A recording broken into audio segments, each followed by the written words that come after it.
बिस्मिल्लाहिर्रहमानिर्रहीम। अस्सलामु अलैकुम। C24 न्यूज़ के साथ में हूँ मैं नज़र रुख करते हैं खबरों का। ये रिपोर्ट हमारे नुमाइंदे आदिल मंजूर की जानिब से पंजाब भर के पुलिस स्टेशन में एक नया और सख्त कानून नाफिज कर दिया गया है। अब बगैर बायोमेट्रिक तस्दीक के कोई भी शहरी स्टेशन में दाखिल नहीं हो सकेगा।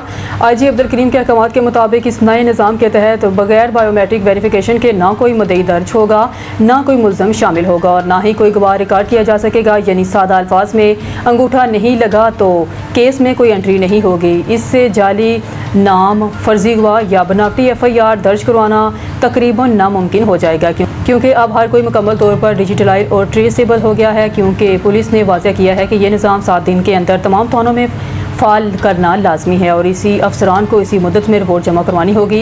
ये इकदाम पूरे पंजाब में पुलिस स्टेशन में शफाफियत और सिक्योरिटी को यकीनी बनाने के लिए उठाया गया है, ताकि शहरों के हकूक़ का तहफ़्फ़ुज़ किया जा सके और कानूनी कार्रवाई अमल में बगैर किसी गलती या जालसाजी को रोका जा सके। पंजाब भर के शहरियों से पुलिस की दरख्वास्त है कि वो तामन करें और अपने बायोमेट्रिक शनाख्त वक्त पर फराहम करें, ताकि कानूनी अमल में किसी किस्म की दुश्वारी पेश ना आए।